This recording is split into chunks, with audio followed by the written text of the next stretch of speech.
Vande Mataram. December 28, 29, 30 ତାରିଖ 3 ଦିନ ଧରି ଚାଲିଥିବା କ୍ରୀଡ଼ା ଉତ୍ସବର ଆଜି ନୂତନ ବର୍ଷ 2026ରେ ଉଦ୍ଯାପନ ଦିବସ। ଏହି ଉଦ୍ଯାପନ ଉତ୍ସବରେ ପିଲାମାନଙ୍କୁ ପୁରସ୍କୃତ କରାଯାଇଥିଲା। CRCC ଶ୍ରୀଯୁକ୍ତ ଶଶଧର ମହାରଣା ମୁଖ୍ୟ ଅତିଥି ଭାବରେ ଏବଂ ନ୍ୟୁ ଲାଇଫ୍ ଏଜୁକେସନ୍ ଟ୍ରଷ୍ଟର ସଂଯୋଜକ ଶ୍ରୀଯୁକ୍ତ ପ୍ରତାପ କୁମାର ଜୁଜାର ସିଂ ମହୋଦୟ ମୁଖ୍ୟ ବକ୍ତା ଭାବରେ ଓ ଶ୍ରୀମତୀ ହରପ୍ରିୟା ପଲେଇ ମହୋଦୟା ଏହି ଉତ୍ସବରେ ସମ୍ମାନିତା ଅତିଥି ଭାବରେ ଯୋଗ ଦେଇଥିଲେ। ସମସ୍ତ ଅତିଥିମାନଙ୍କୁ ମୋର ହୃଦୟରୁ କୃତଜ୍ଞତା ଜ୍ଞାପନ କରୁଛି।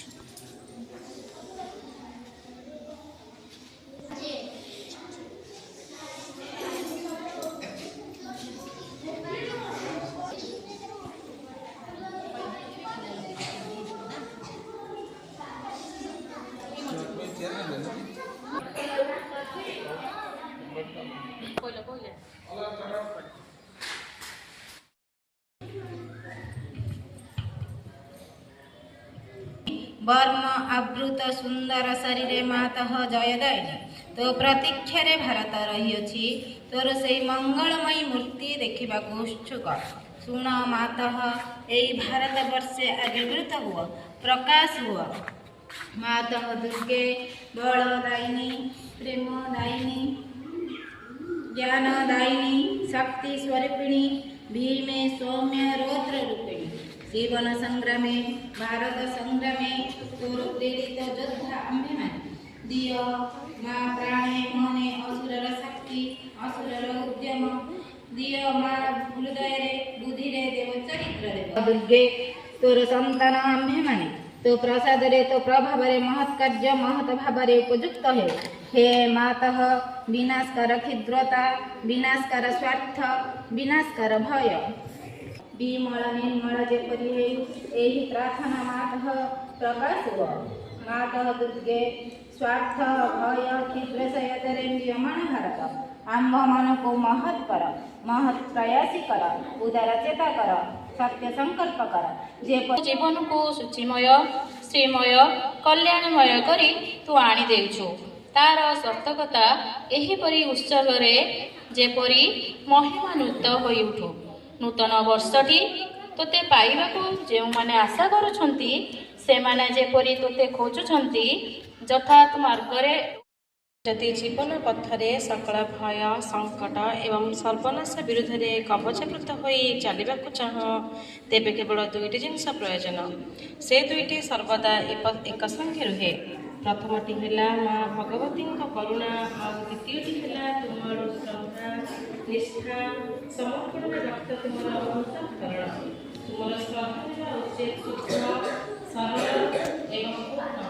ମନୋକରଣ ଅଭାବତ୍ମକ ଶ୍ରଦ୍ଧା, ଯେଉଁ ଶ୍ରଦ୍ଧାକୁ ଉଚ୍ଚବିଳାସ ଗର୍ବ ପ୍ରଜ୍ୱଳିତ ହୋଇ ଉଠେ ନାହିଁ।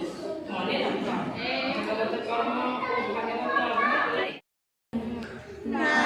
ତୁମ ଚରଣରେ କରିଛି ପ୍ରୟାସ, ଗଢ଼ିବାକୁ ଗୋଟେ ସୁନ୍ଦର ମନ୍ଦିରଟିଏ। ଜଙ୍ଗଲରେ ଯାଇ ପ୍ରଦୀପଟିଏ ମା ତୁମ ଚରଣରେ କରିଛି ପ୍ରୟାସ, ଗଢ଼ିବାକୁ ଗୋଟେ ସୁନ୍ଦର ମନ୍ଦିରଟିଏ। ଯେଉଁଠି ଫୁଲ ଫୁଟିବ, ସୌନ୍ଦର୍ଯ୍ୟମୟ ହୋଇବ। ଯେଉଁଠି ଫୁଲ ଫୁଟିବ, ସୌନ୍ଦର୍ଯ୍ୟମୟ ହୋଇବ। ସେମିତି ବଗିଚାଟିଏ ଅନ୍ତରରେ ଯାଇ ପ୍ରଦୀପଟିଏ ମା ତୁମ ଚରଣରେ କରିଛି ପ୍ରୟାସ, ଗଢ଼ିବାକୁ ଗୋଟେ ସୁନ୍ଦର ମନ୍ଦିରଟିଏ।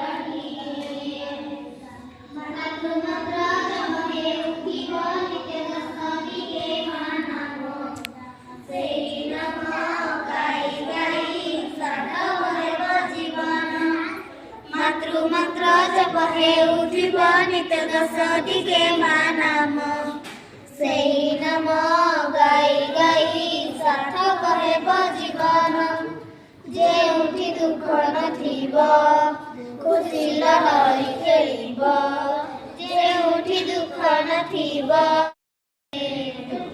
ଅନ୍ତରରେ ଯାଇ ପ୍ରଦୀପଟିଏ ମୁଁ ମା ତୁମ ଚରଣରେ କରିଛି ପ୍ରୟାସ ଗଢ଼ିବାକୁ ଗୋଟେ ସୁନ୍ଦର ମନ୍ଦିରଟିଏ।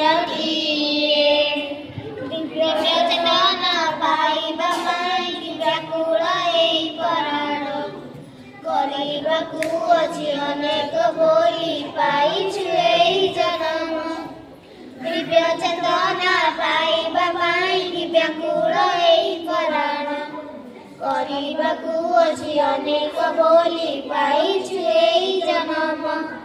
ଯେଉଁଠି କ୍ରୋଧ ନଥିବ ଯେଉଁଠି ହିଂସା ନଥିବ ଯେଉଁଠି କ୍ରୋଧ ନଥିବ ଯେଉଁଠି ହିଂସା ନଥିବ ସେମିତି ନମୁନାଟିଏ ଅନ୍ତରରେ ଜାଳି ପ୍ରଦୀପଟିଏ ମା ତୁମ ଚରଣରେ କରିଛି ପ୍ରୟାସ ଗଢ଼ିବାକୁ ଗୋଟେ ସୁନ୍ଦର ମନ୍ଦିରଟିଏ।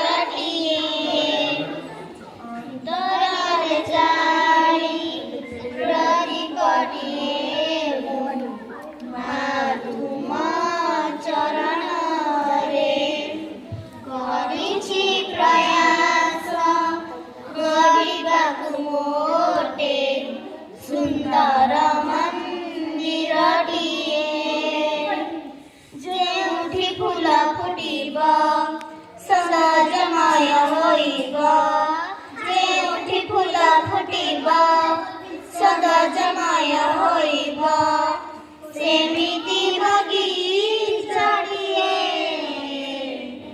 ଅନ୍ତରରେ ଜାଳି ପ୍ରଦୀପଟିଏ ମୁଁ ମା ତୁମ ଚରଣରେ କରିଛି ପ୍ରୟାସ ଗଢ଼ିବାକୁ ଗୋଟେ ସୁନ୍ଦର ମନ୍ଦିରଟିଏ। ସୁନ୍ଦର ମନ୍ଦିରଟିଏ ସୁନ୍ଦର ମନ୍ଦିରଟିଏ।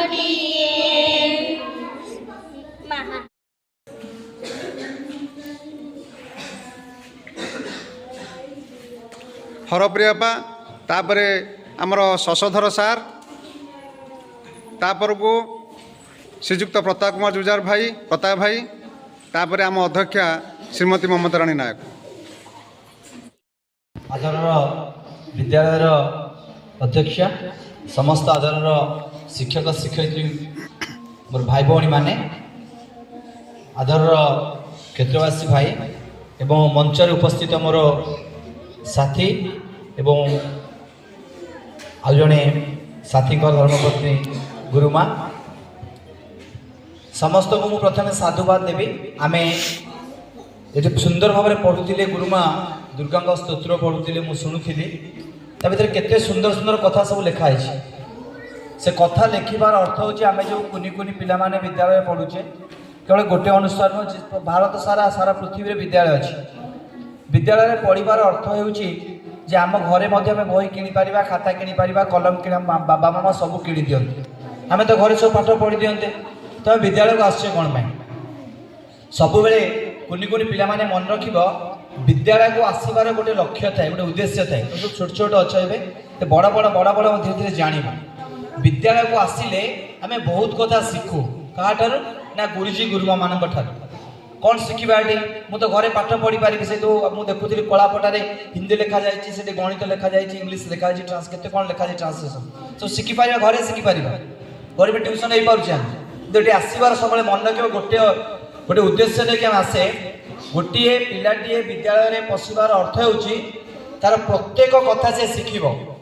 जोटा आप तुम मन हवा जाऊँगी शारीरिक जो शारीरिक आमर प्रतिभा प्रतिभा मानकर शारीरिक प्रतियोगिता माध्यम से पुरस्कार पाइबा समस्ते माने उत्कंठित अपेक्षारत केतबेले मते सर्टिफिकेट पुरस्कार देवे मुझे पलैब देखो ये शारीरिक विकास हो पारा तुम्हें मैंने विद्यालय को आसिल पाठ पढ़ी शिखल मुझे देखुली से कलापटार मानसिक विकास हो पारा प्रथम आसला मुझे देखुची माँ पाखे तुम प्रथम गोटे ध्यान बसुच आध्यात्मिक चेतना जागृत हो पाए ये तुम शिखुच देला बेले कहते क्षेत्रवासी भाई दब फूल तोड़ा दब प्रणाम कर आध्यात्मिक चेतना पूरा चुपचाप बसुचे आवेगिक भावना माने शारीरिक मानसिक आध्यात्मिक आवेगिक ता सहित सब गुड़ा मिसी जाऊँगी नैतिक भावना भी आसुची पे तेणु विद्यालय को आसबार प्रथम अर्थ होम जो कुनि कुनि पिला सर्वांगीन विकास हो पार मु घरे केवल पाठ पढ़ी एत कथा शिखिपारि ना से अनुष्ठान को आम आसू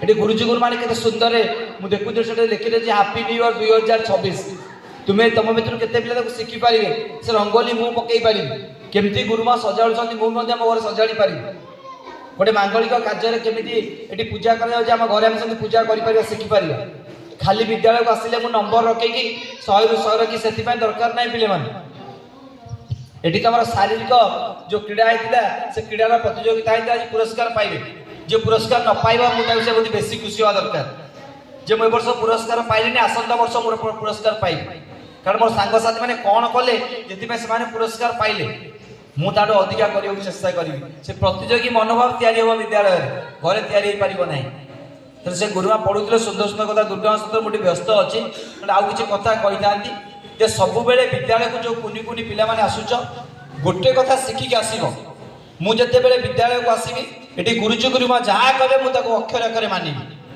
निश्चित जीवन में भल मनीष हो पार अरे समस्ते भारत मातार अमृत सन्तान तुम जो मैंने गुरुजी गुरुमा अच्छा अनुष्ठान सहित जड़ित से भी दिने कुनि कुनि पिला थे मुझे थी आम भी एमती किसी आम भी शिक्षा अनुष्ठान पाठ पढ़ी आसीचु आम भी गुरुजी गुरुमा कथा शिखीचु से कथा शिखीचु बोली आम छिड़ाईचु आम चाहूँ आम ठारू आहरी उपरक उपरक तुम जाओ देश मातृका सेवा करने तुम मन भितर से भावना जागृत हो मुझे तो भावुँ ये कथा जो स्तोत्र गुड़ा शुणुवे यदि कुनि कुनि पिला जो 7 वर्ष 8 वर्ष 9 वर्ष पढ़ुव जो बाहर की जाऊँ से बहुत कथा शिखि पारुथिव प्रकृत में समाज में खोजुवा भल मनीष यही अनुष्ठान निश्चित तैयारी मोर आशा और विश्वास कारण बर्तमान समाज खोजुची केवल भल मनीष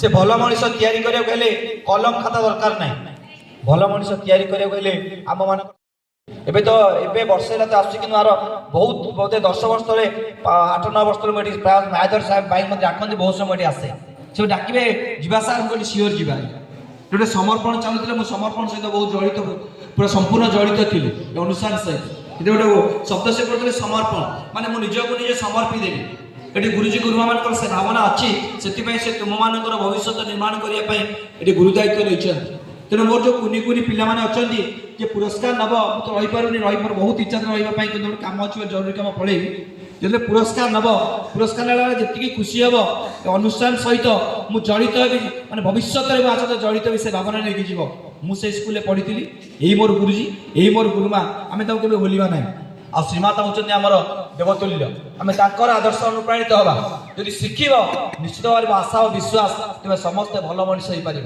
ए वर्ष क्रीड़ा होती आसंता वर्ष हम जेपर्यंत अनुष्ठान अच्छी से पर्यटन प्रतियोगिता चली प्रतियोगिता आम पुरस्कार पाइनु आम बहुत कथा खेलला बेले बहुत कथा शिखि गुरुमा शिखौ ना तू ट्राक दौड़ू ट्राक बाहर को जीवनी मुइसेल माइले तू दौड़ू आगुआ जीवु ना श्रृंखला ज्ञान शिखिल तेणु अनुष्ठान को आसिले आम बहुत कथा बेले मैंने शिखिपार से अनुष्ठान सहित जड़ित मान एकांत आवश्यक तेणु आज जो मैंने सब पुरस्कार पाइबे जो मैंने न पाइबे मोर आदर कुनि कुनि पुओ झील तुम्हें मैंने समस्ते गोटे कथा शिखिब सब मुझे अनुष्ठान को आसी अनुष्ठान समस्त नियम को मानिबी प्रथम क्षेत्रवासी भाई कहते जिते सभा चलो आम सब श्रृंखला बसवा कारण जदि तुम पिला बेलू से श्रृंखला ज्ञान शिखि जो तुम भविष्य में जेको सभा समिति की जीव तुम केवे क्या सहित कथा हेनी तुम पिला बेलू शिखिच सभा चलला बेले आम अनुष्ठान आम विद्यालय शिखिक आसीचु आम नीरव बसबू कौन कहते से जो वक्ता जन कौन कहते मुझे शुणिबी जो 5 जन कथा तुम शुणव 5टा कथा तुम मन भर रहा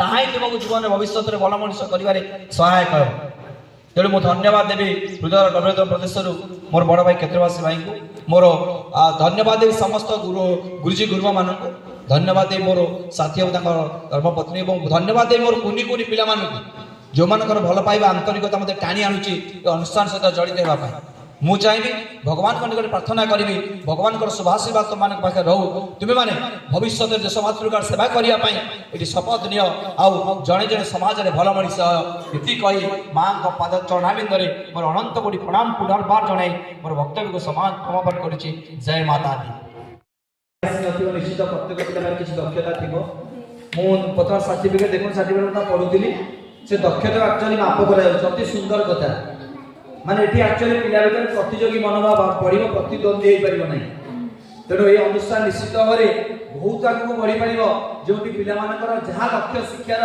जो दक्षता मापी पार मुझे देखी बर्तमान पढ़ुती प्रत्येक पिलार प्रत्येक जिते प्रतियोगिता है सबुत तार ना अच्छे मैंने प्रत्येक छात्र छात्री मान गोटे दिज्व सुजोग दि जाए प्रमाण पत्र नापी अति सुंदर पदक्षेप निश्चित भाव में पिला दक्षता वृद्धि पाइब पिला निजक निजे चेष्टा कर आगे बढ़ापी तेना सुंदर पदक्षेप पुनः धन्यवाद देवी आमर क्षेत्रवासी भाई कौन ना कौन कि दक्षता अच्छी ना नहीं तेणु समस्त तो पाठ समस्त हेनी तुमको जो विषय जहाँ भल लगुच से दक्षता हासिल करने दरकार आम माँ प्रभु आदर्श चलीचे पुआ आम श्री माँ श्री अरविंद को जाचे ना नहीं माँ कौन कहते आमको जो कम दि जाए ठीक भाव करवा कम आम बाछ विचार करवा कि ना तेणु ये जो नुआ वर्ष आम समस्ते सांग होकर माँ प्रभु निकट में आम शपथ नवा जे वर्ष सारा माँ आमको केमती ठीक मार्ग में परिचालित करती आम जिते संध्या बेले सका बसुचे बस बसते ना नहीं अपा भाई पाठ दौर करुचे कि नहीं से आम कौन करवा माँ प्रभु नाचे माँ तुम्हें मो पाखे बस तुम्हें मत कौन पढ़ा कथा केमी लिखा कथा मत सजेगी शिखे देख तुम अक्षर सुंदर हम माँ तुमको एमती तुम पाखे बसिकी बते देवे तुम सब कम तुम सफलता हासिल कर आम चलुचे पढ़ी जाऊे आम छुटला बेले कौन कहे कौन डाकुच कहल माँ ना बापा बापा जेजन डाकुच कि जिते आम झुंकी जाऊे कि आमको ज्वर हो कष्ट होमें क्या डाकुचे बापा को ना माँ को तेणु देख माँ आम माँ कोड़े थे हे पुओ जिते आम माँ कोड़े रोचे आमको किसी डर लगुच जिते बड़ विपद आसू जी तुम सांगसाथी तुम बाड़े आसू तुमको जमा डर लगे कहीं मो माँ पाखे बस मो माँ मोर रक्षा करता मत कि डर ना मो माँ फल तो मत सब विपद रक्षा कर ठीक सेमती आम जो जगतर माँ को पाइचे ना पाइचे कि नहीं तेणु आम के भाग्यवान तेणु आम सबकि कोड़े आम अजाड़देवा कि नहीं देखा आम किसी असुविधा हेनी आम पाठ भी भल हम सब कम आम सफलता पाइबा पाठ जदि न होम जब खेलकूद आम जमी चलता खेल आम कहीं खेलुचे कौन पे खेलुचे पाठ मन रही कारण गोटे सुस्थ मनटा हम केमती ना जदि आम शरीर सुस्थ शरीर सुस्थ केमती हम आम व्यायाम करवा खेलकूद करवा ताहले गोटे सुस्थ शरीर पाइबा सुस्थ शरीर पाइले कौन हम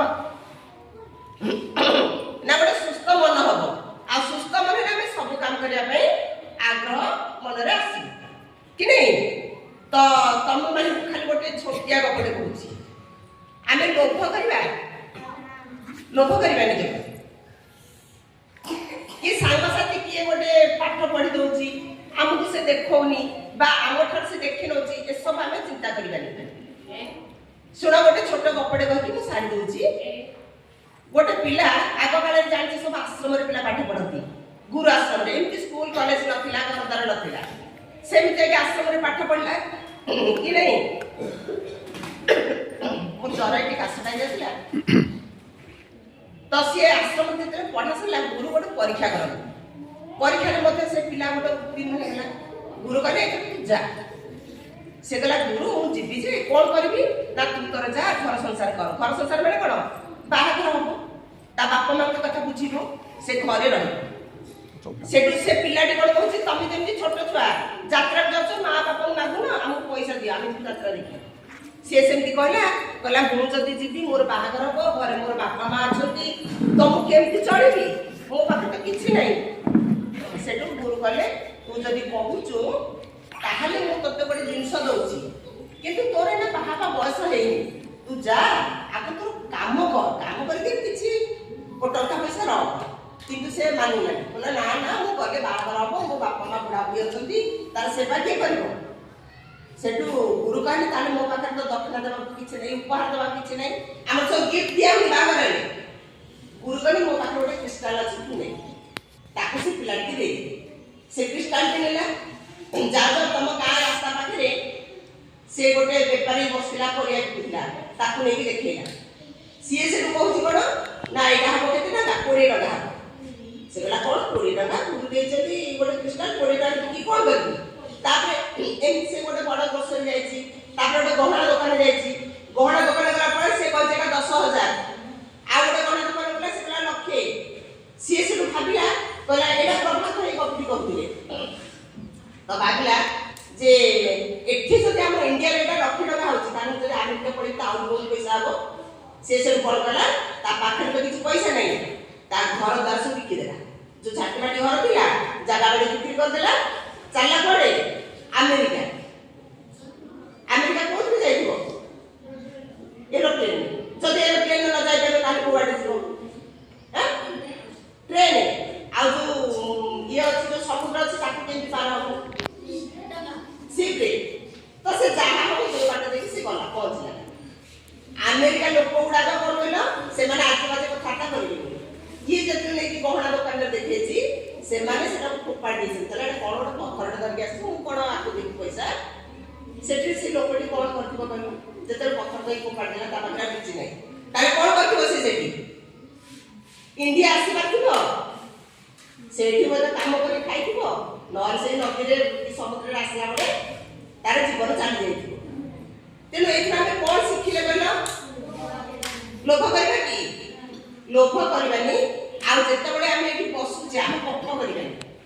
ଅପା ଭାଇମାନେ କଣ କହୁଛନ୍ତି ଟିକେ ଶୁଣିବା ଅପା ଭାଇ କଥା ଶୁଣୁଛ ନା ନାଇଁ ହେଲା। ମୁଁ ଆଉ କିଛି କହୁନି ଏଇ ନୂଆ ବର୍ଷରେ ତମମାନେ ଟିକେ ମନ ଦେଇକି ପାଠ ପଢିବ ଅପା ଭାଇମାନଙ୍କ କଥା ଟିକେ ମାନିବ ଯାହା ପାଠ ଦଉଛନ୍ତି କରିବ ତା ସାଙ୍ଗରେ ଖେଳିବ ବ୍ୟାୟାମ କରିବ ବୁଝିଲା ତାହେଲେ ତମ ଶରୀର ଆଉ ମନ ସୁସ୍ଥ ରହିବ। ମୁଁ ଏତିକି କହୁଛି ପିଲାମାନେ ରହିଲି। ମନ୍ତ୍ରଟି ଉଚ୍ଚାରଣ କରିବା ଓମ୍ ଆନନ୍ଦମୟୀ। ମୋଠୁ ଛାଟୁ ପାଟି ହଉଛି ମୋଠୁ ତ ତମେ ମୁଁ 1 ହେଲେ ତମେ ହେଲେଣି କେତେ 50 ଗୁଣ ହବା କଥା। ओम आनंदमयी चैतन्यमयी सत्यमयी परमे ओम आनंदमयी चैतन्यमयी सत्यमयी परमे ओम आनंदमयी चैतन्यमयी सत्यमयी परमे परमोच प्रभु सत्य परमोच प्रभु सत्य नित्यात्मैव केवलम् अनुवर्तमय सत्यम् अनुजीवाम केवलम्। परम प्रभु श्रीअरविंद श्रीमान आज ये मंचरे उपस्थित क्षेत्रवासी भाई ममता आपा आम स्कूल अध्यक्षा अब अन्य अपा माने आम छोट छोट पिला माने आम समस्त को आज नवम वर्षर ब ना नहीं कौन कहली बड़ पाट कह कौन कहली ये कौन गोटे जिन शुणल यहाँ मुझे कौट आनली ब ना नहीं हूँ फ्रेंच भाषा माँ सब फ्रेंच भाषा भाषा हूँ कौन फ्रेंच लैंग्वेज आमर जमी भाषा कौन तम भाषा कौन ओडिया तांकर से भाषा हूँ कौन घर कौन थी कि माँ घर कौटी फ्रांस ଫ୍ରାନ୍ସ ଦେଶରେ ଫ୍ରେଞ୍ଚ ଭାଷା ସବୁ ପ୍ରଚଳିତ ହୁଏ ତାଙ୍କ ଲୋକାଲ ଭାଷା। ସେଇଟା ସେ ନବବର୍ଷକୁ କହନ୍ତି ଏଇଟା ବନ୍ ଆନେ ହେଲା। ହଁ ଆମେ ସବୁ କହୁନେ ଅରୋଭାର, କୌଣସି କାର୍ଯ୍ୟକ୍ରମର ଶେଷରେ କହୁଛେ ଅରୋଭାର ହେଲା। ଅରୋଭାର ହେଲେ କ'ଣ ପରିସମାପ୍ତି ହୁଏ ନାଇଁ କି? ସେମିତି ନୂଆ ବର୍ଷଟାକୁ ସେ ବନ୍ ଆନେ କହନ୍ତି ହେଲା। ତେଣୁ ଆମେ ନବବର୍ଷରେ ସମସ୍ତେ ନୂଆ ଚିନ୍ତା ନୂଆ ଚେତନା ନେଇକି ପୁଣି ଗୋଟିଏ ବର୍ଷ ପାଇଁ ଆମେ କାର୍ଯ୍ୟ କରିବା। ଆଚ୍ଛା, କେଉଁ ପିଲାମାନଙ୍କର ଶୁଣିବା ପାଇଁ ମୋର କଥାର ଆଗ୍ରହ ନାହିଁ ଟିକେ ହାତ ଟେକିଲ। ସେ 3 ଜଣ 4 ଜଣ ପିଲାଙ୍କର ଆଗ୍ରହ ନାହିଁ ଶୁଣିବାକୁ, ସେ ଜାଣିପାରୁନାହାନ୍ତି ହାତ ଶୁଣ ଛାଡ଼ି ଦିଅ। ସମସ୍ତେ ଟିକେ ଶୁଣ ମନ ଦେଇକି ଭଲ କଥା ଟିକେ କହିବା। ଆମେ ଗୋଟେ ଗପଟା କହିବି ହେଲା।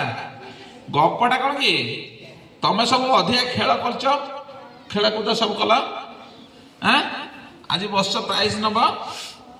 ସବୁଠୁ ଭଲ ଗେମ୍ କୋଉଟା? ରନିଂଟା। ହଁ, ଆଉ କାହାକୁ କ'ଣ ଭଲ ଲାଗେ? କ'ଣ ଭଲ ଲାଗେ? ବାଟି ବାଟି ଚାମଚ। ଆଉ କାହାକୁ କ'ଣ ଭଲ ଲାଗେ? କୋଉ ଖେଳ ଭଲ ଲାଗେ?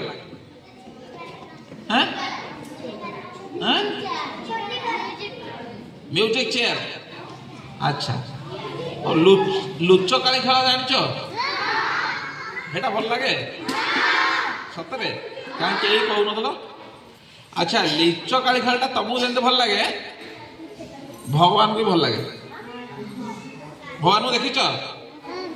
ଦେଖିଛ ଭଗବାନଙ୍କୁ? ଦେଖିନ? ଏଇ ତ କଥା ଆଉ। ଭଗବାନଙ୍କୁ ଦେଖିନ ମାନେ କ'ଣ ଆଉ କରିବ? ଯାହା ହଉ ଭଗବାନ ଜଣେ ଅଛନ୍ତି, ତାଙ୍କୁ ଖୋଜିବା। ଆଉ ସେ କୋଉଠି କ'ଣ ଅଛନ୍ତି ତାଙ୍କୁ ଦେଖିବା, ତାଙ୍କ କଥା କଥାବାର୍ତ୍ତା କରିବା। ସେ କୋଉଠି ତମକୁ ସବୁ ଦେଖାଦେବେ ନା ହେଲା। ଭଗବାନ ସବୁବେଳେ ଲୁଚକାଳି ଖେଳନ୍ତି, ବୁଝିଲା? ଶୁଣ ମନ ଦେଇକି ଶୁଣ। ଭଗବାନ କ'ଣ କରନ୍ତି? ସିଏ ତମେ ସବୁ ସାଙ୍ଗସାଥି ଦରକାର ନା। ଭଲ ଲାଗେ ନା ଏକୁଟିଆ ହେଲେ ଭଲ ଲାଗେ? ସାଙ୍ଗସାଥି ହେଲେ ଭଲ ଲାଗେ। ଯେଉଁମାନେ ସାଙ୍ଗସାଥି 4-5 ଜଣ ଏକାଠି ହେଇଗଲେ ଭଲ ଲାଗେ ନା କି? ଆଉ ଏକା ଏକା ଭଲ ଲାଗେ?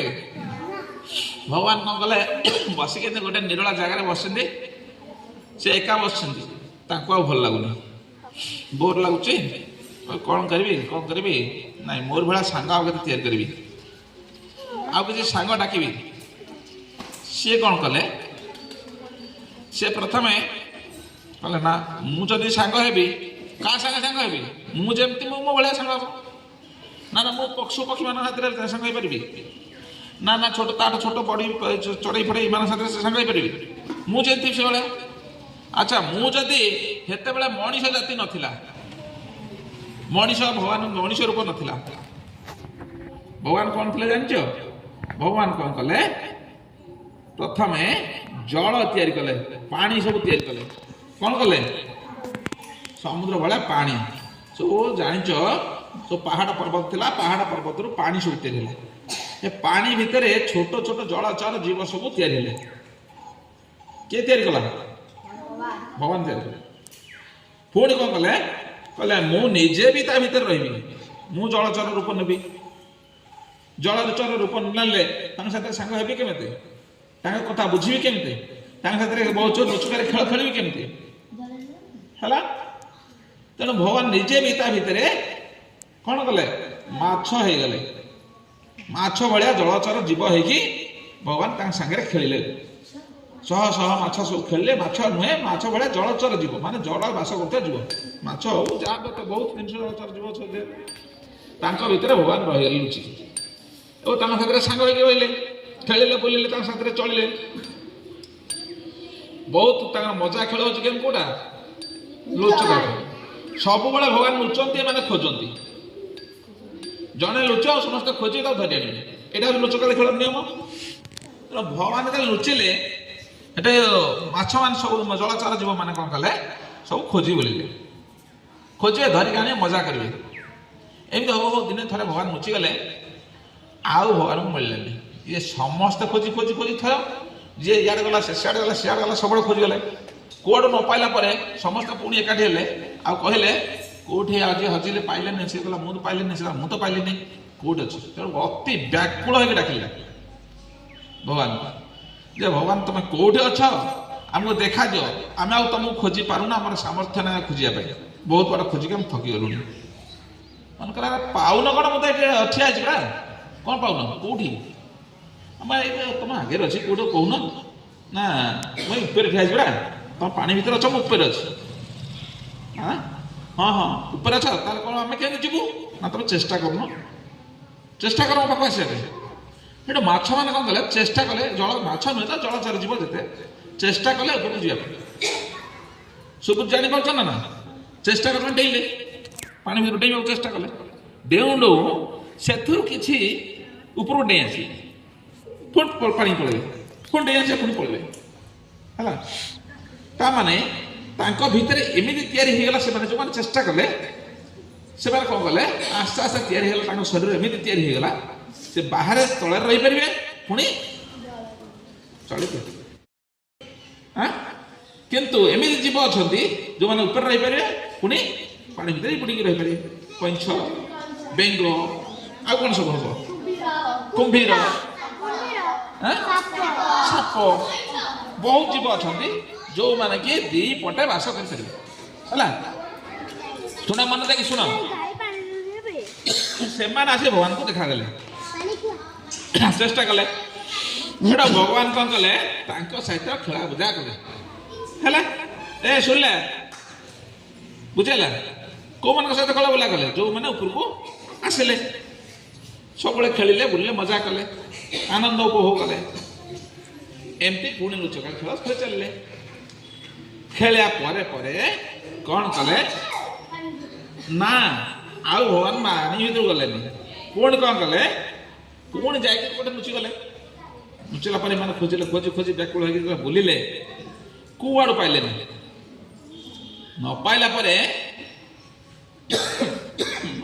ଭଗବାନଙ୍କୁ ଡାକିଲେ, ବ୍ୟାକୁଳ ହେଇକି ଡାକିଲେ, କହିଲେ ପ୍ରଭୁ ତୁମ କିଏ ମାୟା କରୁଛ, ଆମକୁ ହଇରାଣ କାହିଁ କରୁଛ, ଆମେ ତୁମକୁ ଖୋଜିକି ପାଉନୁ, ତମେ ଦେଖାଦିଅ, ଆଉ ତୁମକୁ ଖୋଜି ପାରିବୁନି, ଆମର ସାମର୍ଥ୍ୟ ନାହିଁ। କହିଲେ କୋଉଠି ଅଛି? ନା ମୁଁ ଏଠି ବସିଛି ପରା ଉପରେ। ଆରେ କୋଉଠି ବସିଛ? ନା ଗଛ ଉପରେ ବସିଛି।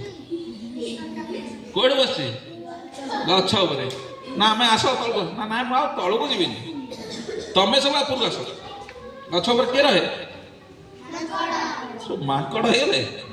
ତାପରେ ଏମାନେ ସବୁ ଦୌଡ଼ିଲେ ମାଙ୍କଡ଼ ହେବା ପାଇଁ ଚେଷ୍ଟା କଲେ ହେଲା। ଗଛରେ କେମିତି ଚଢ଼ି ହବ ହେଲା, ଦିଟା ଗୋଡ଼ ଚାରିଟା ଗୋଡ଼ କେମିତି ବ୍ୟବହାର କରାହବ, କେମିତି ଖାଇବ, ତାର ଜାଗା ଛୁପ ସବୁ ବଦଳେଇ ଦେଲା।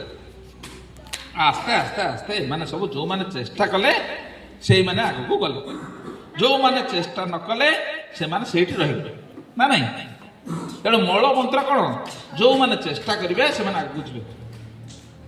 ଆମ ଭିତରୁ ସବୁ ପିଲା ପାଠ ପଢ଼ୁଛ ସ୍କୁଲରେ, କିନ୍ତୁ ଯେଉଁମାନେ ଚେଷ୍ଟା କରିବେ ସେଇମାନେ ଆଗକୁ ଯିବେ, ଯେଉଁମାନେ ଚେଷ୍ଟା ନ କରିବେ ସେ ସେଇଠି ରହିବେ କି ନାହିଁ। ତେଣୁ କଥା ଭଗବାନ କ'ଣ କଲେ, ଏଇଟା ପୁଣି ମାଙ୍କଡ଼ ଅବସ୍ଥାରେ ନେଇକି ମାଙ୍କଡ଼ ଭଳିଆ ହେଇକି ଏଠି ରହିଲେ। ଏମାନେ ସବୁ ମାଙ୍କଡ଼ ହେଇଗଲେ। କିଛି ଜୀବ ହେତୁରୁ କ'ଣ କଲେ, ମାଙ୍କଡ଼ ହେଇକି ବୁଲିଲେ। ତାପରେ ପରେ ଭଗବାନ କ'ଣ କଲେ, ପୁଣି ଲୁଚକାଳି ଖେଳ ଖେଳୁ, ଏମିତି ଦିନେ ଆଉ ଦିନେ ବି ହଜିଗଲେ ହେଲା। ହଜିଗଲା ପରେ ପୁଣି ଖୋଜିଲେ ମାଙ୍କଡ଼ ମାନେ, ଦେଖାଦିଅ କୋଉଠି ଅଛ, କୋଉଠି? ଗଛ ଉପରେ ତ ମିଳୁନାହାନ୍ତି, କୌଣସି ବଣ ଜଙ୍ଗଲ କୋଉଠି ମିଳୁନାହାନ୍ତି। କୋଉଠି ଅଛନ୍ତି? ନା ମୁଁ ଅଛି, ଏଇଠି ଅଛି, ତମ ପାଖରେ ଅଛି। ଦେଖିଲେ ଅଲଗା ରୂପ ହେଇଯାଇଛନ୍ତି ମଣିଷ, ମଣିଷ ରୂପ ହେଇଯାଇଛନ୍ତି ହେଲା। ଭଗବାନ ମଣିଷ ହେଇଗଲେ, ମଣିଷ ଭଳିଆ ତାଙ୍କ ଗୋଡ଼ ରହିଲା, କଥାବାର୍ତ୍ତା କଲେ। ମାଙ୍କଡ଼ ମାନେ ତ ଏତେ କଥା ନଥିଲେ ହେଲା, ଭାବନା ନଥିଲା। ତେଣୁ ସେମାନେ କ'ଣ କଲେ, ତାଙ୍କ ଭିତରୁ ଯେଉଁମାନେ ମଣିଷ ରୂପ ଥିଲା, ବାନର ଥିଲେ, ମାଙ୍କଡ଼ ଥିଲେ, ସେମାନେ ଯେଉଁମାନେ ପ୍ରୟାସ କଲେ, ଚେଷ୍ଟା କଲେ ଭଗବାନଙ୍କୁ ଜାଣିବା ପାଇଁ, ଭଗବାନଙ୍କୁ ଇଚ୍ଛା କରିବା ପାଇଁ, ତାଙ୍କ ଶରଣାପନ୍ନ ହେବା ପାଇଁ, ଆଉ ତାଙ୍କ ପାଇବା ପାଇଁ ଯେଉଁମାନେ ଖୋଜିଲେ ବ୍ୟାକୁଳ ହେଇକି, ସେମାନେ କ'ଣ କଲେ, ସେମାନେ ମଣିଷ ହେଲେ। ବୁଝିଲା? ମଣିଷ ହେଇଗଲା ପରେ ମଣିଷ କ'ଣ କଲେ, ମଣିଷ ହେଇଗଲେ ତ ତମରି ଭଳିଆ ସବୁ ମଣିଷ ହେଇଗଲେ ହେଲା। ଏଠୁ ପୁଣି ଲୁଚକାଳି ଖେଳ ଚାଲିଲା। ଚାଲିଲା ପରେ ଭଗବାନ କ'ଣ କଲେ, କ'ଣ ହେବେ, କ'ଣ ହେବେ, କ'ଣ ହେବେ? ଚଢ଼େଇ ହେଇଯିବେ। ମଣିଷଠୁ ବଡ଼ ନା ଚଢ଼େଇ ବଡ଼? ମଣିଷ ହେଇଗଲା ଶ୍ରେଷ୍ଠ ପ୍ରାଣୀ ମଣିଷ। ମଣିଷ ହେଇଗଲା ପରେ ପୁଣି ଭଗବାନ ଯାଇକି ଲୁଚିଲେ। କ'ଣ ହେଲା ତମେ ଏବେ କୋଉଠି ଲୁଚିବ କି ରୂପ ଧାରଣ କରିବ ସେ ସବୁ ଖୋଜି ବୁଲିଲେ ମଣିଷ ଖୋଜି ବୁଲୁଛି କୋଉଠି କୋଉଠି ଭଗବାନଙ୍କୁ ସମୁଦ୍ର ଭିତରେ ବୁଡ଼ିକି ଖୋଜୁଛି ଆକାଶରେ ଚନ୍ଦ୍ର ପୃଷ୍ଠରେ ମଙ୍ଗଳ ଗ୍ରହରେ ବୁଲିକି ଖୋଜୁଛି ଭଗବାନ କୋଉଠି ଅଛି ମନ୍ଦିର ଭିତରେ ପଥର ଭିତରେ ଖୋଜୁଛି ଭଗବାନ କୋଉଠି ଅଛି ଭଗବାନ କୋଉଠି ଅଛନ୍ତି ସବୁ ସାଇଣ୍ଟିଷ୍ଟ ଲାବୋରେଟୋରୀରେ ପରୀକ୍ଷା କରି ନିରୀକ୍ଷା କରିକି ଦେଖୁଛୁ ଯେ ଭଗବାନ କୋଉଠି ଅଛନ୍ତି ତମେ ଯେମିତି ମତେ କହିଲ ଆମେ ଭଗବାନଙ୍କୁ ଦେଖିନୁ ଯିଏ ଚେଷ୍ଟା କରିବ ସେ ଭଗବାନଙ୍କୁ ପାଇବ ଯାହାର ଇଚ୍ଛା ରହିବ ସେ ଭଗବାନଙ୍କୁ ପାଇବ ଯେ ଜାଣିବାକୁ ଚେଷ୍ଟା କରେ ଜିଜ୍ଞାସୁ ଭାବ ନେଇକି ସେ କ'ଣ କରିବ ଭଗବାନ ପାଇବ ତେଣୁ ଭଗବାନ ବର୍ତ୍ତମାନ କୋଉଠି ରହିଲେ ମଣିଷ ଏତେ ବଡ଼ ବୁଦ୍ଧିଆ ଏତେ ବଡ଼ ଜ୍ଞାନୀ ଏତେ ବଡ଼ ସାମର୍ଥ୍ୟ ତା ଭିତରେ ଅଛି ସେ ଭଗବାନଙ୍କୁ ଖୋଜି ଚାଲିଛି ପ୍ରତି ମୁହୂର୍ତ୍ତରେ ଖୋଜୁଛି ଯେ ବାସ୍ତବରେ ଭଗବାନ ଭଳି ଶକ୍ତି କୋଉଠି ରହିଛି ଏଇ ଶୁଭୁଛି ନା ଶୁଣିବାର ଇଚ୍ଛା ନାହିଁ ଶୁଣ ତେଣୁ ଭଗବାନ କୋଉଠି ଅଛନ୍ତି ଲୁଚିଗଲେ ଭଗବାନ ମଣିଷର ସବୁ ମାତ୍ରା ଫେଲ୍ କରିଗଲା ଯେଉଁ ବୈଜ୍ଞାନିକ ଯନ୍ତ୍ରପାତି ସବୁ ରଖିଛି ସବୁ ଯାନବାହନ ନେଇକି ମଙ୍ଗଳ ଗ୍ରହ ଖୋଜି ପାରିବ ଯେଉଁ ଅଣୁବୀକ୍ଷଣ ଯନ୍ତ୍ର ତାଠୁ ଭଳି କ୍ଷୁଦ୍ର କ୍ଷୁଦ୍ର ଯନ୍ତ୍ରପାତି ପକେଇ ଯେତେବେଳେ ଖୋଜୁ ନିରୀକ୍ଷଣ କରୁଛି ଭଗବାନ ଖୋଜୁଛି ମଣିଷ ପାଉନି ସମୁଦ୍ର ଭିତରେ ବି ପାଉନି କିନ୍ତୁ ଭଗବାନଙ୍କୁ ପାଇବା ପାଇଁ ହେଲେ ଗୋଟିଏ ମାର୍ଗ ପ୍ରଥମରୁ କହି ଆସିଛି କ'ଣ ସେଟା ବ୍ୟାକୁଳ ହୋଇ ଭଗବାନଙ୍କୁ ଡାକିବା ହେଲା ଆଗ୍ରହ ପ୍ରକାଶ କରିବା ଜାଣିବା ପାଇଁ ଚେଷ୍ଟା କରିବା ଯଦି ଏତିକି କଲେ ତାହେଲେ ଆମେ ଭଗବାନ ଆମକୁ ସହଜରେ ସୁବିଧାରେ ଆମ ହାତ ପାହାନ୍ତାରେ ମିଳିବେ ହେଲା ତେଣୁ ଯେଉଁମାନେ ମହାପୁରୁଷ ମହାମନୀଷୀ ମାନେ କେତେଜଣ ଭଗବାନଙ୍କୁ ଖୋଜିବାକୁ ଚେଷ୍ଟା କଲେ ତାଙ୍କୁ ଭଗବାନ କହିଲେ ଯେ ଆରେ ଭଗବାନ ମୁଁ କୋଉଠି ଅଛି ମୁଁ କୋଉଠି ନାହିଁ ତୋ ପାଖରେ ଅଛି ଆଜ୍ଞା କୋଉଠି ଅଛି ଏବେ ନା ତମ ପାଖରେ ହିଁ ଅଛି ନା କୋଉଠି କାହିଁ ଆମେ ତ ଜାଣିପାରୁନୁ ମୋ ପାଖରେ କେହି ତ ଠିଆ ନାହାନ୍ତି ମୋ ଚାରିପଟେ ନା ତ ଭିତରେ ଅଛି ନା ମୋ ଭିତରେ କାହିଁ ଡକ୍ଟର ମାନେ ତ ପରୀକ୍ଷା କରିକି ତାକୁ ଟିକ ଟିକ କରିକି ତା ଭିତରୁ ଆମର ହାର୍ଟ ସେ ଯେଉଁ କିଡନୀ ଫୁସଫୁସ ସବୁ ବାହାର କରିଦେଉଛନ୍ତି ତା ଭିତରେ କୋଉଠି ପାଉନାହାନ୍ତି ଆରେ ମୂର୍ଖ ତୋ ଭିତରେ ଗୋଟେ ଆତ୍ମା ପୁରୁଷ ଚୈତ୍ୟାତ୍ମା ବୋଲି ଗୋଟେ ଅଛି ତା ଭିତରେ ମୁଁ ତମ ଭିତରେ ସମସ୍ତଙ୍କ ଭିତରେ ରହିଛି ଭଗବାନ ପ୍ରତ୍ୟେକଙ୍କ ଭିତରେ ଅଛନ୍ତି ଗୋଟେ ଫୁଲ ଦେହରେ ଅଛି ଗୋଟେ ଚଢ଼େଇ ଦେହରେ ଅଛି ଗୋଟେ ଗାଈ ଗୋରୁ ଦେହରେ ଅଛି ଗୋଟେ ପାଣି ପହଁରୁଥିବା ଜୀବ ମଧ୍ୟରେ ବି ଅଛି ଏଇ ଯେଉଁ ଗପଟି କୁହାହେଲା ଏଥିରୁ ଆମେ ଶିଖିଲେ ଯେ ଭଗବାନ ଭଳିଆ ପଦାର୍ଥ ପ୍ରତ୍ୟେକଙ୍କ ଭିତରେ ଅଛନ୍ତି କୋଉଠି ଅଛନ୍ତି ପ୍ରତ୍ୟେକ ଭିତରେ ଆମେ ତମେ ବାଟରେ ଯାଉଛେ ଏ କ୍ଷେତ୍ରରେ ପୁଅ ଭଳିଆ ଚଗଲିଆ କ'ଣ କରିଦେଲା କୁକୁର ସହିତ କୁକୁର ଛୁଆ ଗୋଇଠା ମାରିଦେବ ମାନୁ ନାଇଁ କୁକୁର ଦେହରେ ଭଗବାନ ଅଛନ୍ତି ଯେମିତି ପ୍ରହ୍ଲାଦ ଆମକୁ ଉଦାହରଣ କରିକି ଆମକୁ ଦେଇଥିଲେ ଗୋଟେ ଖମ୍ବରେ ଭଗବାନ ଥିଲେ ଭଗବାନ ଦେଖାଗଲେ ଦେଲେ ନା ନାହିଁ ସେମିତି ଯଦି ଆମେ ସମସ୍ତଙ୍କ ଭିତରେ ସମସ୍ତଙ୍କ ଭିତରେ ଭାବିବା ଯେ ସମସ୍ତଙ୍କ ଭିତରେ ଭଗବାନ ଅଛନ୍ତି ତାହେଲେ ଆମକୁ କ'ଣ କରିବାକୁ ପଡ଼ିବ ସେଇଭଳି ବ୍ୟବହାର କରିବାକୁ ପଡ଼ିବ ସାଙ୍ଗ ସାଙ୍ଗ ଭିତରେ କେହି କାହାକୁ ମାରିବାନି ଗଣ୍ଡଗୋଳ ହବାନି ଝିଅ ଇଚ୍ଛା ନାହିଁ କ'ଣ କହିଲି ଯେ ପ୍ରତ୍ୟେକଙ୍କ ଭିତରେ ଭଗବାନ ଅଛନ୍ତି ବୋଲି ଯଦି ଧାରଣା ଆମ ଭିତରେ ରହିବ ବିଶ୍ୱ ଭାତୃତ୍ୱ ରହିବ ତାହେଲେ କ'ଣ ହେବ ପରସ୍ପର ସହିତ ସ୍ନେହ ଶ୍ରଦ୍ଧା ମମତା ଭଲ ପାଇବା ବଢ଼ିଯିବ ଆଉ ପରସ୍ପରକୁ ଭଲ ପାଇବା ଦିବ୍ୟ ପ୍ରେମ କଥା ଯେଉଁଟା ବିଶ୍ୱ ଭାତୃତ୍ୱର କଥା ଆଉ ଗୋଟିଏ କଥା ହେଲା ଯେ ଏଇ ଯେଉଁ ଭଗବାନ ଆମ ଭିତରେ ଅଛନ୍ତି ଆମେ ଦୋକାନକୁ ଯାଉଛେ ତେଲ ପାଇଁ ତେଲ ଆଣିବାକୁ ଗୋଟେ ଚାଙ୍ଗୁଡ଼ି ନେଇକି ଯିବା ତେଲ ଧରିକି ଆସିବ ନା କି ହଁ କଲାଣି କୋଉଥିରେ ଯାଉଛ ଚାଙ୍ଗୁଡ଼ିରେ ଚାଙ୍ଗୁଡ଼ି ତେଲ ଆଣୁଛ ତମର ଆଉ ତାପରେ ଗୋଟେ ଶିଶିକିଆ ବୋତଲ ଦରକାର ଉପଯୁକ୍ତ ପାତ୍ର ଦରକାର ନା ନାଇଁ ଜରି ହଁ ହେଲା ଯେଉଁ ପଦାର୍ଥକୁ ଯେଉଁଠି ରଖାଯାଇପାରିବ ଗୋଟେ ପାତ୍ର ଦରକାର ନା ନାଇଁ ଗୋଟେ ପାତ୍ରରେ ରହିବ ନିଆଁ ଆଣିବାକୁ ଯିବା ଗୋଟେ କାଗଜ ଫୁଲା ନେଇକି ଯିବା ଏଥିରେ ନିଆଁ ଦିଅ ଆସିବ ରହିବନି ସିଏ ପୋଡ଼ିବ ହାତକୁ ସେମିତି ଭଗବାନ ଭଳିଆ ପଦାର୍ଥକୁ ରଖିବାକୁ ହେଲେ ଆମ ଶରୀରଟାକୁ ସେଇଭଳିଆ କରିବାକୁ ପଡ଼ିବ ଶରୀରଟା ହେଉଛି କ'ଣ ଗୋଟେ ପାତ୍ର। ଭଗବାନ ଆମ ଭିତରେ ରହିବେ ତ କେମିତି ରହିବେ? ଯଦି ତାର ପ୍ରସ୍ତୁତ ନଥିବ, ତାର ସାମର୍ଥ୍ୟ ନଥିବ ନିଆଁକୁ ଧରି ରଖିବାକୁ, ସେ ଭଗବାନଙ୍କ ଶକ୍ତିଟାକୁ ଧରିବାକୁ ସାମର୍ଥ୍ୟ ନଥିବ, ତାହେଲେ ଭଗବାନ ରହିବେ ଆମ ପାଖରେ କେମିତି? ରହିପାରିବେ କି? ରହିପାରିବେ। ତେଣୁ ଆମକୁ ପ୍ରସ୍ତୁତ କରିବାକୁ ହେଲେ କ'ଣ କରିବାକୁ ପଡ଼ିବ? ଶରୀରଟାକୁ ସେଇଭଳିଆ ଦରକାର। ଆଉ ଖାଇ ପିଇକି ଭୀମ ଭଳିଆ ଗୁଣ୍ଡା କରିବା ଦରକାର ନାହିଁ। ସେମିତି ଶରୀର ନୁହଁ, ଶରୀରରେ ଦିବ୍ୟତା ଥିବା ଦରକାର। ଦିବ୍ୟ ଶରୀର ପ୍ରସ୍ତୁତି ହେବ ହେଲା। ରୋଗ ନିରୋଗ ଆଉ ସୁସ୍ଥ ସବଳ ସହିତ ତା ଭିତରେ ଆହୁରି ବହୁତ ଚେତନା ରହିଛି, ଯେଉଁଟାକି ତୁମ ଛୋଟ ପିଲା ଜାଣିପାରିବନି।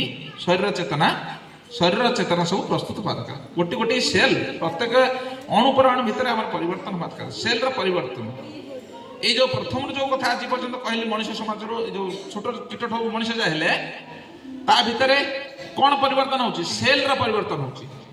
ଆମ ଭିତରେ ଯେଉଁ ପ୍ରତ୍ୟେକ ଅଣୁପରମାଣୁ ଥିଲା ଅଛି, ସେଗୁଡ଼ାକର ସେଲ୍ ଆସ୍ତେ ଆସ୍ତେ ପରିବର୍ତ୍ତନ ହେଇ ହେଇ ଚାଲିଛି। ଆଜି କି 1000 ବର୍ଷ ତଳେ ଏ ପୃଥିବୀ ସୃଷ୍ଟି ହେଇଛି। ଆଜି ପର୍ଯ୍ୟନ୍ତ ଆମେ ଏଇ ସ୍ତରରେ ପହଞ୍ଚିଛେ କ୍ରମ ବିବର୍ତ୍ତନ ଧାରାରେ। ୟାର ଗୋଟିଏ ହେଉଛି ପରିବର୍ତ୍ତନ। କ'ଣ ବଦଳିବ? ଗୋଟାକୁ ଆଉ ଗୋଟେ ଟ୍ରାନ୍ସଫରେନ୍ସ। ଇଏ ମୁଖ୍ୟ ମାନୁଟର କିଏ ନା ଭଗବାନ। ତେଣୁ ଆଜି ଯେଉଁ ତମେ ସବୁ କ୍ରୀଡ଼ା କରିଛ, ପ୍ରତିଯୋଗିତା କରିଛ, ଏ କ୍ରୀଡ଼ା ପ୍ରତିଯୋଗିତା ତମ ପରସ୍ପର ଭିତରେ ପ୍ରତିଯୋଗିତା ନୁହେଁ। ଆମେ ନିଜକୁ ପ୍ରସ୍ତୁତ କରିବା, ଶରୀରକୁ ପ୍ରସ୍ତୁତ କରିବା ସେଇ ଦିବ୍ୟ ଶକ୍ତିକୁ ବା ଭଗବାନଙ୍କୁ ଧରି ରଖିବା ପାଇଁ। ଭଗବାନଙ୍କୁ ଧରି ରଖିବା ପାଇଁ ଆମକୁ ସେଇଭଳିଆ ଶରୀରଟା ଦରକାର, ସେଇଭଳିଆ ମନଟା ଦରକାର, ସେଇଭଳିଆ ପ୍ରାଣସତ୍ତାଟା ବି ଆବଶ୍ୟକ ଅଛି। କିନ୍ତୁ ପ୍ରଥମରେ ଆମକୁ ଶରୀରର ନିହାତି ଗୁରୁତ୍ୱପୂର୍ଣ୍ଣ ଆବଶ୍ୟକତା ଅଛି। ଆଶ୍ରମରେ, ପଣ୍ଡିଚେରୀ ଆଶ୍ରମରେ ଆମର ଗୋଟେ ବିଭାଗ, ପୁରା ଶାରୀରିକ ବିଭାଗ ହିଁ ଖୋଲା ଅଛି। ଖୋଲା ହେଲା ଏଇଥିପାଇଁ କଲେ, ତା ଉପରେ ଅଧିକ ଗୁରୁତ୍ୱ ଦିଆଯାଏ। ପ୍ରଣବ କୁମାର ଭଟ୍ଟାଚାର୍ଯ୍ୟ ତାଙ୍କର ଦାୟିତ୍ୱ ନେଉଥିଲେ ଏଇ କୋଉଥିର, ଏ ଫିଜିକାଲ ଡିପାର୍ଟମେଣ୍ଟ ହେଲା। ଏ ତ ବହୁତ କଥା, ତମ ଛୋଟ ପିଲା ବେଶୀ ସମୟ ବସିଲେ ଚକର ଚକର ହବ। ଆଉ ଅଧିକା କିଛି କହିବାନି, ଯେତିକି ଅଛି ସେତିକିରେ ରଖିବା, ମାଙ୍କୁ ସମର୍ପଣ କରିବା। ଆମେ ନିଜକୁ ନିଜ କେମିତି ତିଆରି କରିବା, ଏ କଥାକୁ ଆମେ ନିଜେ ଶିଖିବା, ନିଜକୁ ତିଆରି କରିବା ହେଲା। ଆଜି ମୁଁ ଆଉ ଅଧିକା କିଛି କହିବିନି। ବନ୍ଦେ ମାତରମ୍। ସମସ୍ତଙ୍କୁ ପୁଣି ଥରେ ଆଜି ନବବର୍ଷର ଶୁଭେଚ୍ଛା।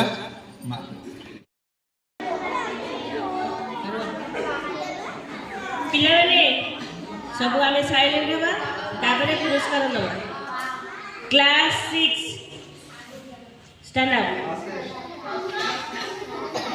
ସ୍ୱାଗତ ବର୍ଜନ।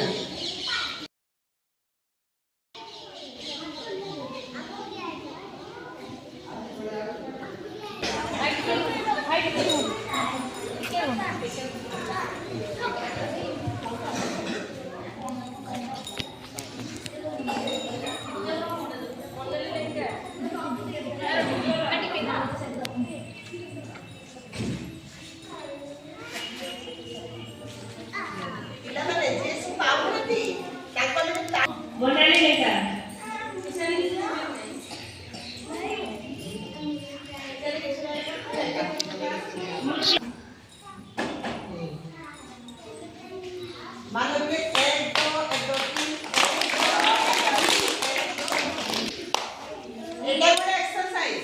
ବିଶ୍ୱଜିତ ଜେନା,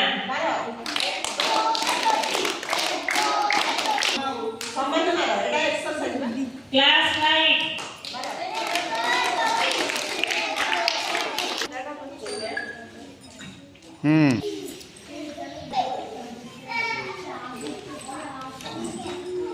ସୌମ୍ୟଶ୍ରୀ ଖଟୁଆ,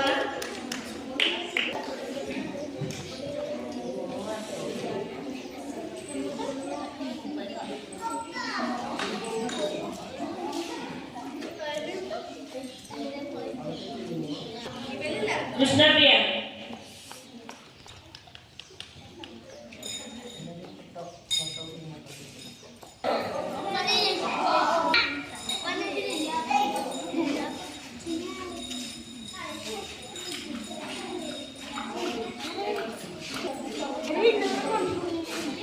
विकास करती हूँ।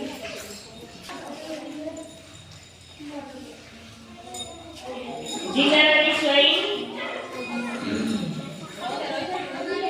ରହିତା ଜିନା ପଳେୟା ଜିନା ଏଠି ପଳେୟା।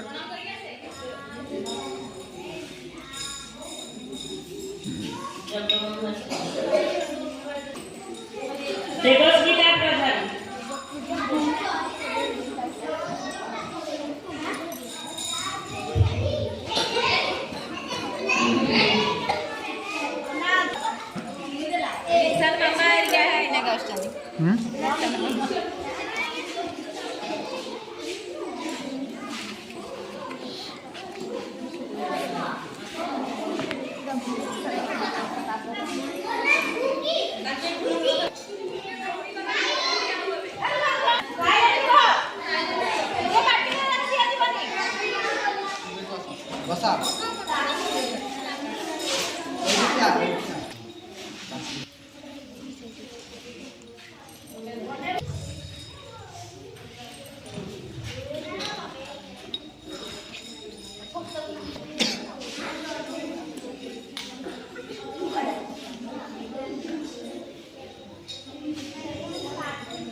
ଲକ୍ଷ୍ମୀପ୍ରିୟା ବେହେରା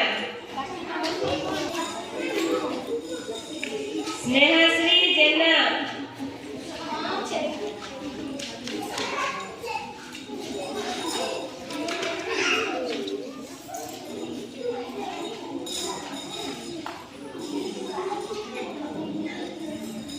ସବ୍ୟସାଚୀ ସାହୁ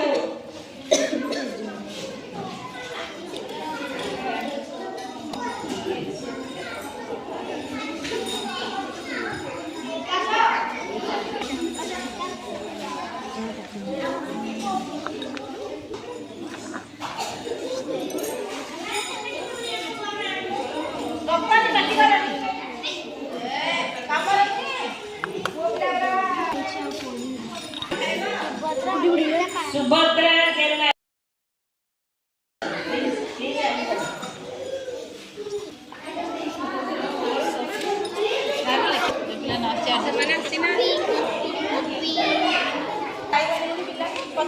ପଛ ଆଣିବା ପଛ।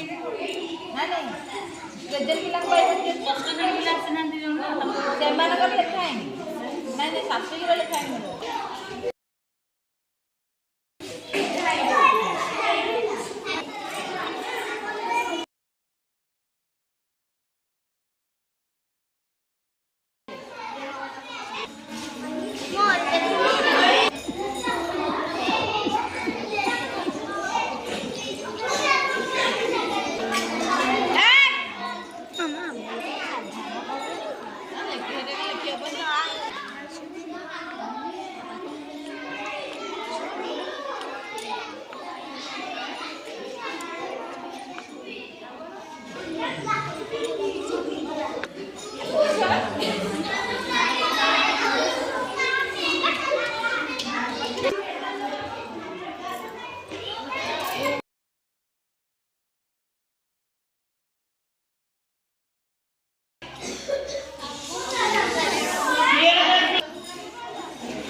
ଦେବି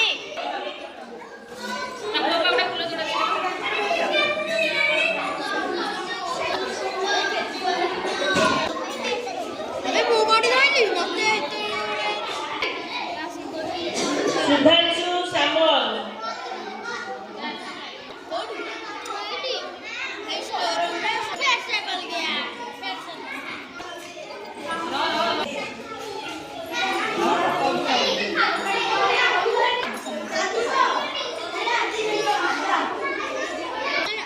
ଆଦିର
ଟିକେ ରୁହ ରୁହ। ଯାଆନ୍ତୁ ଭାଇ। ନନ୍ଦନ ବନର ପାରିଜାତ ତୁମେ ଚନ୍ଦନ ବନର ବାସ। ନନ୍ଦନ ବନର ପାରିଜାତ ତୁମେ ଚନ୍ଦନ ବନର ବାସ। ମନ୍ଦାକିନୀ ଧାରା ଝରାଇ ଦିଅ ମା। ମନ୍ଦାକିନୀ ଧାରା ଝରାଇ ଦିଅ ମା। ତୁମ ମଧୁମୟୀ ହସ। ନନ୍ଦନ ବନର ପାରିଜାତ ତୁମେ ଚନ୍ଦନ ବନର ବାସ। ନନ୍ଦନ ବନର ପାରିଜାତ ତୁମେ ଚନ୍ଦନ ବନର ବାସ। ଆନନ୍ଦମୟୀ ଗୋ ଆନନ୍ଦର ଧାରା ଧରା ବୁକି ଯାଉ ବହି। ପ୍ରତିଟି କଣ ହୃଦୟକୁ ତୁମ ମଧୁର ପରଶ ଦେଇ। ଆନନ୍ଦମୟୀ ଗୋ ଆନନ୍ଦର ଧାରା ଧରା ବୁକି ଯାଉ ବହି। ପ୍ରତିଟି କଣ ହୃଦୟକୁ ତୁମ ମଧୁର ପରଶ ଦେଇ। ସୁସୁପ୍ତ ଚେତନା ଜଗାଇ ଦିଅ ମା। ସୁସୁପ୍ତ ଚେତନା ଜଗାଇ ଦିଅ ମା। ଅତୀତର କରିନାଶ। ନନ୍ଦନ ବନର ପାରିଜାତ ତୁମେ ଚନ୍ଦନ ବନର ବାସ। ନନ୍ଦନ ବନର ପାରିଜାତ ତୁମେ ଚନ୍ଦନ ବନର ବାସ। ଅତି ମାନସର କଥା କହିଦେଲ ଯେ ଆମରି ପାଇଁ। ସାଧନା କରିଲ ସିଦ୍ଧି ଆଣିଦେଲ ପ୍ରଭୁଙ୍କ ସାଥିରେ ଥାଇ। ଅତି ମାନସର କଥା କହି ଗଲ ଥିଲା ଯେ ଆମରି ପାଇଁ। ସାଧନା କରିଲ ସିଦ୍ଧି ଆଣିଦେଲ ପ୍ରଭୁଙ୍କ ସାଥିରେ ଥାଇ। ସମ୍ଭାବନା ସବୁ ସମ୍ଭବ କରିଲ। ସମ୍ଭାବନା ସବୁ ସମ୍ଭବ କରିଲ। ଦେଇ ଅଖଣ୍ଡ ବିଶ୍ୱାସ। ନନ୍ଦନ ବନର ପାରିଜାତ ତୁମେ ଚନ୍ଦନ ବନର ବାସ। ନନ୍ଦନ ବନର ପାରିଜାତ ତୁମେ ଚନ୍ଦନ ବନର ବାସ। ମନ୍ଦାକିନୀ ଧାରା ଝରାଇ ଦିଅ ମା। ମନ୍ଦାକିନୀ ଧାରା ଝରାଇ ଦିଅ ମା। ତୁମ ମଧୁମୟୀ ହସ।